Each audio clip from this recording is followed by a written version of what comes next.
This time on Low Boost, we're putting the gas tank back in our 1953 Ford F100 pickup truck.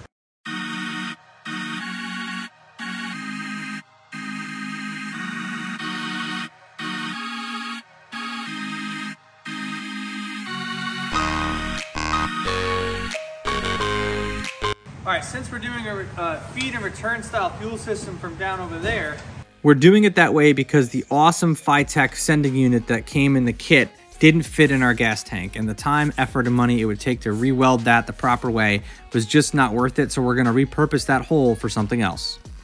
We don't actually need to use this for the fuel sender anymore, so from mid-50, I got a fuel sending signal unit that we're gonna use this for a gas gauge. So we got two different, they sell two different types of signals for the gas gauge. One for the stock cluster and one for any aftermarket application that you have. This is for aftermarket. It comes with a float and everything else that you're gonna need to actually sense the fuel level, and you can actually cut this to whatever size you want, because this is going to sit obviously higher than ours, so we will have to cut it down to fit the size, and it's completely adjustable here. So once we have this on, then we'll actually be able to put the gas tank right back in the car and finish out the fuel system. I did just take a cutoff wheel and cut it, and then not all 5 of these are not gonna rotate and line up perfectly, so you have to rotate this top piece so that you have all 5 bolts that'll line up. But the arm for the fuel gauge, I can only have go in this direction. Can't have it going there, can't have it going there. So you can loosen this bolt up here and then rotate it so that I know that when I drop this in and bolt it in, the arm is going to be going in that direction. There is no directions for this, but I'm going to keep the thing at full length. It's just going to be tricky.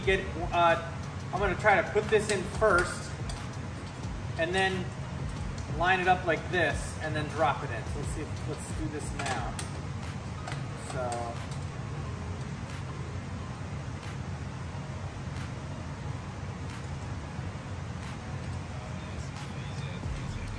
So that's on. I just want to make sure that this is cocked up that way. There. So now that that's in,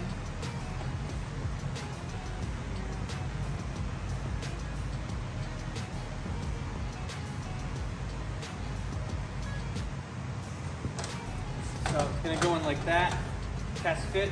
Now I'll take this out, put the gasket on, make sure it all works. All right, so now that that is all on, it's got the plug here, so we can hook that up and we can get our fuel gas gauge signal. We've got the top piece that's going to be our vent. Feed and return over there. We're going to put it in.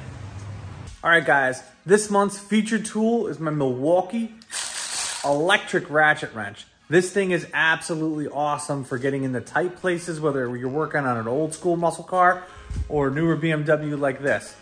These are fantastic. The battery lasts a long time. This thing has been sitting in my garage for a month or two, and it's still holding a great charge, and it's been cold as hell here. So I'm gonna put a link to this in the description below. It's to Amazon. If you click the link and you like it, great. That helps out our channel. If you click the link and you don't end up buying this, and you buy something else on Amazon in the next 24 hours, it helps the channel out too, and every little bit helps. So appreciate it, you guys. Thank you for watching. Now back to the content. All right, so the tank is back in, and I don't know if you can see, I'm not up there, but now we're starting to put the fuel system together. So we have our feed and our return running up and over. Gonna put the fuel filter here. Then we have our fuel pump. This is the return going all the way through. Then I gotta put a check valve here.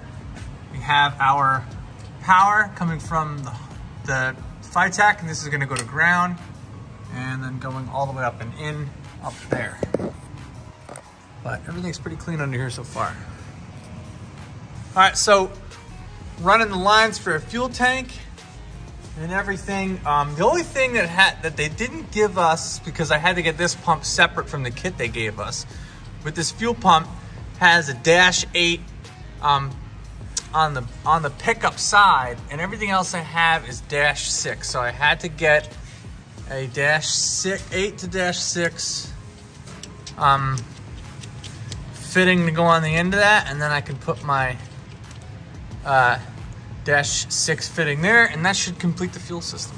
All right, so now that the fuel tank is back in, I just got to hook up the rest of the fuel lines to it, and the whole fuel system will be plumbed. We just sent the transmission out to get built on this thing because it has a 408 stroker in it, and I don't think the C4 can handle that with its stock setup. In the upcoming episodes, I'm going to be doing the full chassis wiring harness on this thing from fuse box to tail light. So make sure you guys stick around to follow all the updates on that wiring harness, and I'm going to try to tuck everything to keep it all nice and clean. So if you're interested in trying to figure out how to do that on your truck, stay tuned. Thank you guys very much for watching, and I'll catch you in the next one.